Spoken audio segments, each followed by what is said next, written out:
പത്തനംതിട്ട, കോട്ടയം ജില്ലകൾ മഴക്കെടുതിയുടെ പിടിയിലാണ്. കോട്ടയത്ത് ഇപ്പോഴും മഴ തുടരുകയാണ്. ആർപ്പൂക്കരയിൽ നിരവധി വീടുകളിൽ വെള്ളം കയറി. മീനച്ചിലാറാണ്. ഇപ്പോൾ ആറേതാ വീടിന്റെ മുറ്റമേതാ എന്നൊന്നും അറിയാൻ കഴിയാത്ത സ്ഥിതിയാണ് നിലവിലുള്ളത്. ഇപ്പൊ വീട്ടിൽ നിന്ന് ആളുകളൊക്കെ അവിടേക്കൊക്കെ മാറുന്ന ഒരു വിശേഷമുണ്ട്. വീടിനകത്ത് വെള്ളം കയറിയോ അമ്മേ? അടുക്കളയിൽ കയറി. എങ്ങോട്ടാ പോകുന്നത്? എവിടെയെങ്കിലും പോകാൻ ഇറങ്ങിയാണോ? ഞങ്ങളുടെ വീട്ടിലേക്ക് പോവാ. അതിരമ്പുഴ. എങ്ങനെ പോകും ഇനി? നീന്തി പോണ്ടേ? നീന്തി വഴി ചെന്നിട്ട് ഓട്ടോയ്ക്കും പോകാവുന്ന പോകണേ. എങ്ങോട്ടാ പോണേ? വീട്ടിലോട്ട്. ഇവിടെ നിൽക്കാൻ പറ്റത്തില്ലേ?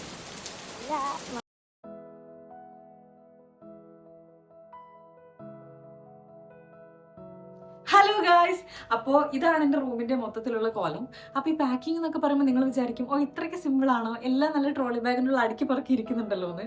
പക്ഷെ ഇവിടുന്ന് മൂവ് ചെയ്യുന്ന കാര്യം അറിയുന്നതുകൊണ്ട് കുറേ കാലമായിട്ട് എല്ലാം കൂടി ഒന്നിച്ച് പാക്ക് ചെയ്യാന്ന് വെച്ച് മൊത്തത്തിൽ മെസ്റ്റപ്പ് ആയിട്ടാണ് കിടക്കുന്നത്. ഈ ഒരു അലമാരിയിൽ നിൻ്റെ സാധനങ്ങളൊക്കെ എടുക്കണം, പിന്നെ എനിക്ക് ഈവൻ എൻ്റെ ഈ ചെടി പോലും കൊണ്ടോണമെന്നാണ് എൻ്റെ ആഗ്രഹം.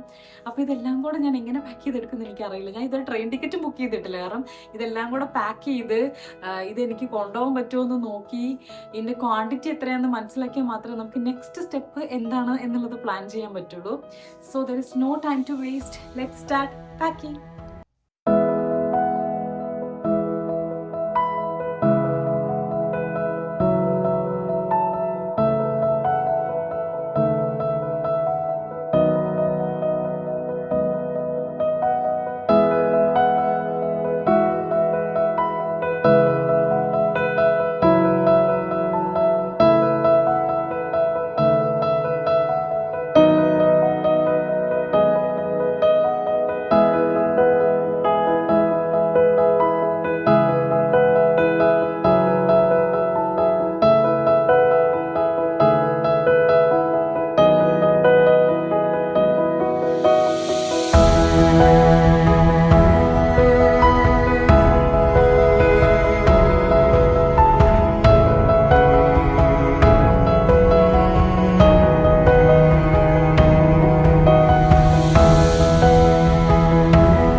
ഞാനിതൊക്കെ അടുക്കി വെച്ചുകൊണ്ടിരുന്ന സമയത്ത് പെട്ടെന്ന് എനിക്കൊരു ബുക്ക് കിട്ടി. അപ്പോൾ അത് ലാസ്റ്റ് ടൈം ഞാൻ വീട്ടിൽ പോയ സമയത്ത് എൻ്റെ പപ്പ എനിക്ക് വാങ്ങിച്ചു തന്ന ബുക്കായിരുന്നു. ലാസ്റ്റായിട്ട് പപ്പ എനിക്ക് വാങ്ങിച്ചു തന്ന ബുക്കായിരുന്നു. ഞാൻ വീട്ടിൽ 2 മാസം സെമ്പറേക്ക് കിട്ടിയ സമയത്ത് ആദ്യത്തെ കുറച്ച് ദിവസം പോയി നിന്നായിരുന്നു. അപ്പോൾ ആ സമയത്ത് ഞാൻ ഇങ്ങനെ ഡയറിയും സാധനങ്ങളൊന്നും എടുക്കാതെ പോയി. അവിടെ എത്തിയിട്ട് എനിക്ക് എന്തെങ്കിലും ഒന്ന് എഴുതണം എന്ന് തോന്നിയപ്പോൾ ഞാൻ ബുക്ക് തപ്പിയപ്പോൾ കിട്ടിയില്ല. വീട്ടിൽ കുട്ടികളൊക്കെ ഉണ്ടായിരുന്നതുകൊണ്ട് ബുക്കൊക്കെ ഞാൻ കയറി വലിച്ചൊക്കെ കളഞ്ഞിരിക്കുകയായിരുന്നു. അപ്പോൾ പപ്പ പുറത്തു പോകാൻ ഇറങ്ങിയ സമയത്ത് ഞാൻ പറഞ്ഞു, തിരിച്ചു വീട്ടിൽ വരുമ്പോൾ ഒരു ബുക്കും കൂടി വാങ്ങിച്ചുകൊണ്ട് വരാൻ പറഞ്ഞു. അങ്ങനെ പപ്പ എനിക്ക് വാങ്ങിച്ചു തന്ന ബുക്കാത്. അതിനകത്ത് ഞാൻ ഇനി നെക്സ്റ്റ് പ്ലാൻ എന്താണ്, പിന്നെ കരിയറുമായിട്ട് ബന്ധപ്പെട്ട എന്തൊക്കെയോ കാര്യങ്ങളൊക്കെ എഴുതി വെച്ചിട്ടുണ്ട്. ഞാൻ കഴിഞ്ഞ ദിവസം നാട്ടിൽ പോകുന്ന സമയത്ത് പപ്പയില്ലാതെ ആദ്യമായിട്ടാണ് ഞാൻ ട്രെയിനിൽ നാട്ടിലേക്ക് പോകുന്നത്. അപ്പോൾ പപ്പയില്ലാത്ത വീട്, പപ്പയില്ലാത്ത നാട്, അങ്ങോട്ടേക്ക് ഞാൻ പിന്നെയും പോവുക. അപ്പം എല്ലാ പ്രാവശ്യം പോകുമ്പോഴും വാന്ന് പറഞ്ഞ് വിളിക്കാൻ പപ്പയുണ്ടാവും, കാത്തിരിക്കും. ഒരു വാംത്ത് പ്രൊവൈഡ് ചെയ്യുന്നൊരു പേഴ്സണായിരുന്നു പപ്പ. അപ്പം ഞാനിവിടുന്ന് കോട്ടയത്ത് ട്രെയിൻ കയറിയപ്പോഴാണ് എനിക്ക് ആ സാധനം ഹിറ്റ് ചെയ്തത്. അത്രയും നേരം എൻ്റെ പ്ലാനിലേ ഇല്ലാത്തൊരു കാര്യമായിരുന്നു അത്. പക്ഷെ കോട്ടയത്ത് നിന്ന് ഞാൻ കയറി കോഴിക്കോട് വരെ കണ്ടിന്യൂസ്ലി ക്രൈ. കണ്ണീര് കാരണം ഞാനിരിക്കുന്ന എൻ്റെ സീറ്റിൻ്റെ പോഷനും എൻ്റെ മുടിയും എൻ്റെ ഡ്രസ്സൊക്കെ നനഞ്ഞു. എൻ്റെ ഇമോഷൻസ് ഞാൻ സോഷ്യൽ മീഡിയയിൽ വന്നിങ്ങനെ പറയുന്നതൊന്നും ഒരിക്കലും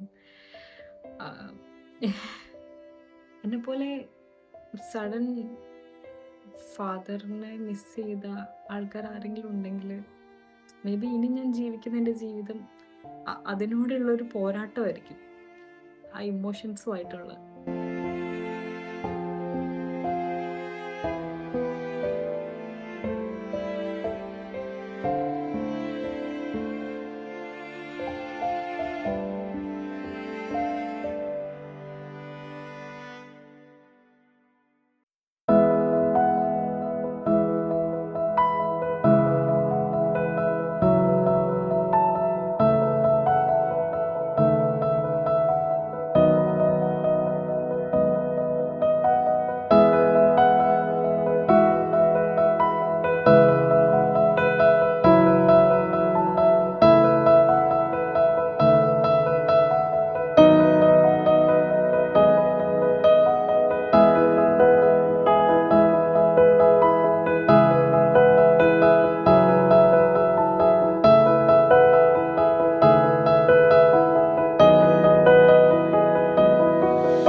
so guys, that's all about my packing. അപ്പോൾ ഇനി അങ്ങോട്ടുള്ള കാര്യങ്ങൾ എന്തൊക്കെയാണെന്ന് അറിയാൻ നിങ്ങൾ കുറച്ച് എക്സൈറ്റഡ് ആയിരിക്കും എന്ന് എനിക്കറിയാം. I am also very much excited towards my life. അങ്ങനെ 2 വർഷത്തെ ഹോസ്റ്റൽ ജീവിതം അവസാനിച്ചിരിക്കുകയാണ്. ഇനിയിപ്പം ഇൻഡിപെൻഡൻ്റ് ആയി ഓരോ കാര്യങ്ങളും ചെയ്യണം, അങ്ങനെയൊക്കെ. So stay tune for more videos. Bye, take care.